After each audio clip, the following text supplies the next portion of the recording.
जनता दल से अलग होने के बाद सन 2000 में जब रामविलास पासवान ने लोक जनशक्ति पार्टी बनाई तो उन्हें मालूम था कि बगैर किसी राष्ट्रीय दल या बड़े गठबंधन के साथ मिले उन्हें कोई फायदा नहीं होने वाला।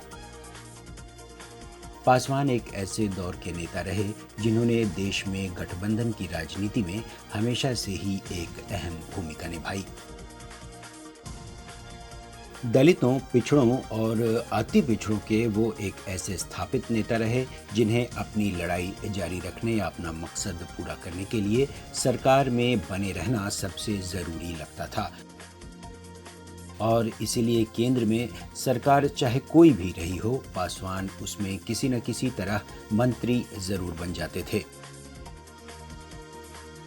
चुनावी राजनीति और चुनाव से पहले हवा का रुख भांप लेने में माहिर रामविलास पासवान के रिश्ते हर पार्टी के नेताओं से बहुत मधुर रहे और इसी वजह से पिछले 3 दशकों से संसदीय राजनीति में उनकी दखल कभी कम नहीं हुई। आज जब रामविलास पासवान नहीं हैं तो उनकी पार्टी संकट में है। उनके जाते ही उनके भाई पशुपति पारस ने बगावत कर खुद को एलजेपी का अध्यक्ष घोषित कर दिया है।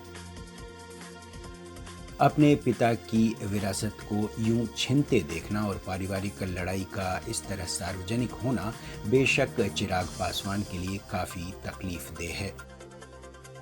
देश को जब युवा चेहरे और सोच की जरूरत है और पार्टियों को पुरानी सोच और महत्वाकांक्षाओं से भरे नेताओं से उबारने की जरूरत है, तब चिराग के लिए ये मुश्किल वक्त है। पिछले तकरीबन 4 दशकों से पासवान के भाई पशुपति पारस राजनीति में हैं, लगातार विधायक रहे हैं, बिहार सरकार में मंत्री भी रहे हैं।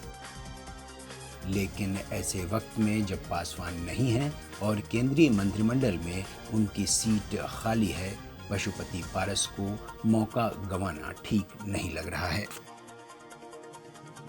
पशुपति पारस को बनाने में रामविलास पासवान की कितनी बड़ी भूमिका रही है, ये सब जानते हैं।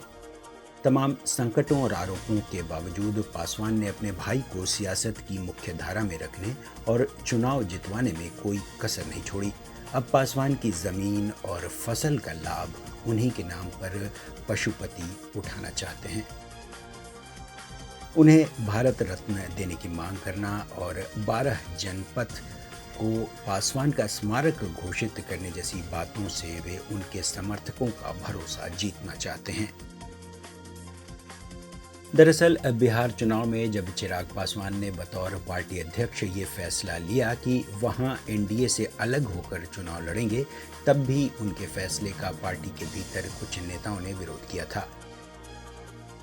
कई सवाल भी उठे थे और चर्चा तेज हो गई थी कि कहीं जेपी एनडीए से अलग तो नहीं हो रहा।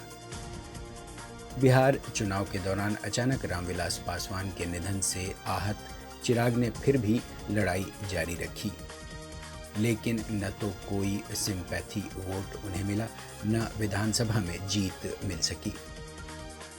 जबकि 2019 के लोकसभा चुनाव के दौरान बिहार में एनडीए के साथ लड़ने पर उनके 6 सांसद जीत गए थे। पशुपति पारस को चिराग की कार्यशैली पसंद नहीं थी और हर पद पर खुद ही बने रहने से उनकी नीयत पर शक होने लगा था। दूसरी तरफ बिहार में अलग लड़ने से भाजपा और जेडीयू वैसे भी चिराग के खिलाफ था। पासवान की जगह चिराग को मोदी मंत्रिमंडल में जगह मिलने की संभावना शून्य थी। ऐसे में पशुपति की महत्वाकांक्षाएं प्रबल हुईं और उन्होंने मंत्रिमंडल में सुगबुगाहट को देखते हुए आखिरकार अपनी चाल चल दी। तो क्या ये मान लेना चाहिए कि चिराग पासवान से पार्टी नहीं संभल पा रही थी, या फिर वो अपने पिता से सियासत के गुणा भाग ठीक से सीख नहीं पाए थे, या फिर चाचा पशुपति पारस की मंशा पर संदेह होते हुए भी वो कुछ न कर पाने की स्थिति और मजबूरी में थे। दरअसल 2024 के चुनाव से पहले अभी बहुत से राजनीतिक समीकरण बनने बिगड़ने वाले हैं। विपक्षी एकता की कोशिशें तेज हो चुकी हैं। यूपी में अखिलेश यादव को केंद्र में रखकर ताना बाना बुना जाने लगा है। दोनों ही तरफ से बिसात बिछी हुई है, मोहरे सजाए जा रहे हैं। ऐसे में चिराग पासवान चाचा से यूं ही हार मान जाएंगे और पिता की मेहनत से खड़ी की गई पार्टी को यूं ही हाथ से जाने देंगे, ये संभव नहीं लगता। फिलहाल तो दोनों तरफ से मर्यादा में रहकर बयान आ रहे हैं, प्रेस कॉन्फ्रेंस हो रही है, लेकिन इसमें संदेह नहीं कि मर्यादाएं जल्दी टूट जाएं और एलजेपी दो धड़ों में बंट जाए।